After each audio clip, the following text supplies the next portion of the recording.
What's going on, broskies? My name's Shivoki and welcome back to some more Season 3 God Guides on SMITE. Today we're taking a look at the Hindu assassin who likes to eat people for a living, and his name is Bakasura. Today's God Guide will be the first of this style of video that I'm doing, and I would love for each and every one of you guys to please let me know in the comments down below what you think of the style, and also leave a like if you enjoyed it. This style will make the video a lot shorter, more informative, and above all, I hope it entertains you guys much more than the other style. You guys have been asking for Bakasura God Guide for quite a while now, and I'm stoked about doing this one today, guys, so let's get straight into it. Alright, now first let's go over this guy's abilities and passive. First is his passive, Insatiable Hunger. Bakasura's attack and movement speed temporarily increase for each enemy that he kills. It's a buff and it affects himself only. There's a max of 3 stacks, guys. We're looking at attack speed per stack 10%, movement speed per stack 10%, and the buff duration lasts 10 seconds. So 30% attack speed and 30% movement speed at full passive stacks. So this is amazing. Yes, it only lasts for 10 seconds, but this makes Bakasura so amazing in team fights. If he can secure those kills and get those kills, he is unstoppable. He moves so fast. He attacks so fast. It's just completely amazing. Now, guys, the cool thing about Bakasura is his basic attacks. 36 plus 2.2 per level. So you're looking at 80 damage per hit with no build. So he actually hits pretty hard, and he also has a lot of true damage in his build on his 3. So this is amazing. He's seriously just a completely badass guy. Now, Bakasura's number 1 is called Takedown. It's a leap ability that affects enemies with physical damage in a radius of 15. Bakasura leaps to his ground target location, doing damage to all enemies in the area and reducing their physical protection. It starts at 100 damage and maxes out at 340, and the physical protection debuff is always at 20 with a duration of 3 seconds. Now, this ability is great. It's good for engaging, it's good for getting away, it's good for using that ability to strip protection. It's 20 protections, guys. It's great. It's also really good for dodging abilities. You see a Cupid, you can tell Cupid's going to use his arrow to, stun you or whatever, or an Odin jump, or a raw ult. You can really kind of bait these abilities and jump up because it's a very fast jump, in my opinion. I really do love this ability, but we're not leveling it at all until the very end because the debuff is always at 20. Yes, the damage increases by a decent amount, but it's a lot more important to get the damage off the 3, the true damage, and the sustain off the 2. And of course, the ultimate's a lot more important too, but still a very, very good ability, and the protection reduction is amazing. Now, that crazy psycho killer Jeffrey Dahmer would be really happy about this one. It's called Eat Minion, is his number 2, guys. It's a melee target ability. Of course, it affects enemy minions, and the damage is physical. Bakasura grabs a minion and devours it, healing himself and gaining a protections buff. Buff-wielding minions must be at 33% health to be consumed, and up to 6 minions are stored for Regurgitate, which is his ultimate. A very awesome ability, guys.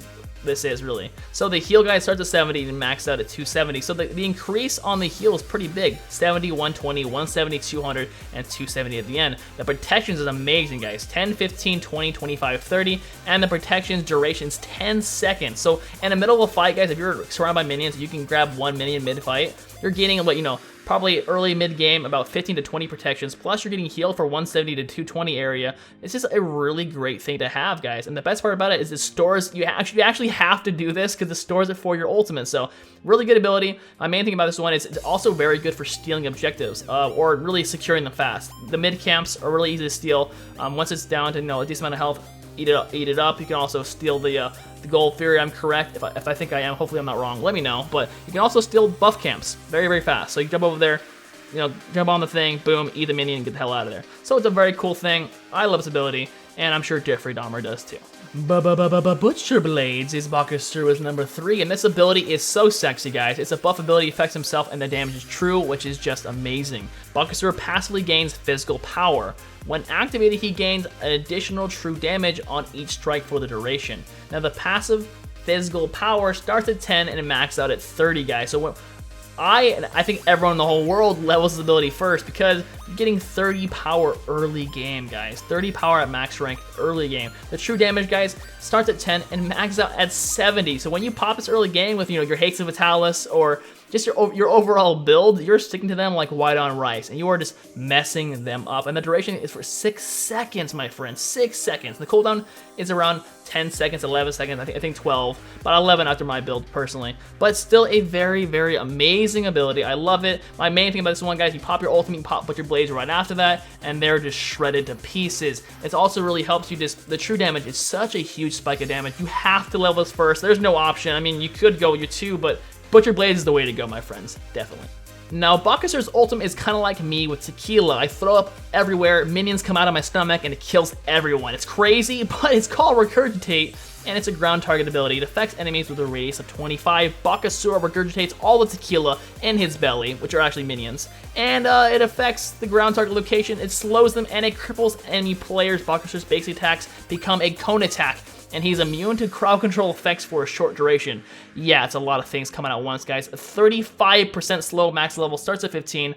Very great slow. The cone attack duration is 5 seconds, and the CC immunity is for 1.5 seconds. So, of course, maybe Ares pops an ult, maybe you're CC'd and you really need out of it really quick here. Pop your ultimate, get the fuck out of there. And plus, they're also slowed, so a very good getaway, a very good just complete shred of life. This is an amazing ability. Now, the minion damage, guys, is 15 per hit, but if you have 6 minions, you're getting 15 per hit on 6 minions. Like, holy fuck. It's ridiculous. And the radius is 25, so it's a big radius. And, of course, the corn attack, like I said, it lasts for 5 seconds, so it's a very good ability to... Right when you pop this, pop your 3. You're just true damage. You're shredding them. They're slowed. You're immune. It's overall an amazing ability.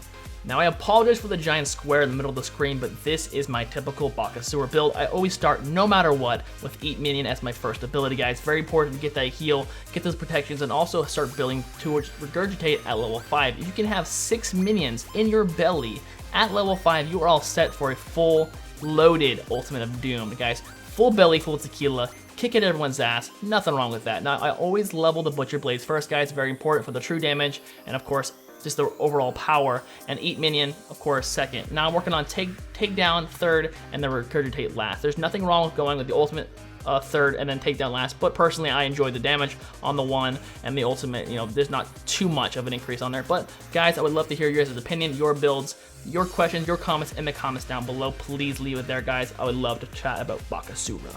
Now, my typical build for Bakasura is Warrior Tabai, Ichable, Youn's Wrath, Haste of Fatalis, Chin Size, and Titan's Bane to finish it off. But also, guys, keep in mind, I usually get rid of Ichable for Stone Cutting Sword, Executioner, or some type of lifesteal late game. Now, with Bakasura's amazing passive and ability to stick to that booty better than a heat-seeking missile, it only screams penetration and attack speed, no pun intended. There is nothing wrong with swapping out Ichable for Stone Cutting Sword or some sort of lifesteal early game at all, because basically, like I said, guys, he's all about basic attacks. But just personally, I like the cheaper and faster route to that late game damage cap. Now, I have 2 stars I use for Bakasura, one being my usual start and the other being my jungle start because he's a very strong jungler. Typically, I start with Throwing Dagger, 2 health pots, and 1 mana pot. This allows Bakasura to have a decent clear on his own, but also be really strong in team fights because he has the AoE damage off his basic attacks and such, plus the initial power off Throwing Dagger is just so great. And don't forget, guys, you can sell it later game, of course, which I recommend. I don't recommend ever using this item by itself. Selling it late game for a nice amount of gold to get back to your next item. Now, cool thing is my jungle start, guys, is kind of typical, but it's very fun. I use Boombas Mask, a power pot, 3 health pots, and 2 mana pots. Of course, Boombas, because it's a great jungle item, and a power pot will give him that early damage, which is amazing on Bakasura. Now, when it comes to relics, I either get beads or sanctuary first, judging on the enemy team, but I usually go sanctuary because I like to dive towers, and now in case they dive me early game, I can live because I have sanctuary. Now, the second relic is either curse or beads. Curse because if they are slow, that makes it just that much easier to secure those kills with Bakasura, but beads to get out of sticky situations and waste the enemy's ult if possible. So it's really your choice, guys. It's all situational. Now, to wrap this sexy video up, Bakasura is a freaking badass. I think if you are the type of player who wants to learn how to play jungle in Conquest or play an assassin role altogether in Smite, my boy Baka is a great start. He is quick, very strong, simple to build, and after a few games you'll be showing your mom all your freaking badass pentakills. In the comments, I want you all to let me know how you build Bakasura, ask any questions you have for me, and also let me know if you like the style of God Guides I just started today. That's it for today's God Guide. Next week will be Fafnir, so stay tuned for that, and let me know what God needs a guide after the Dragon Dude himself. Love your faces, leave a like to show support, subscribe for more amazing content from your boy Shivoki, and as always, my friends, deuces motherfuckers, deuces!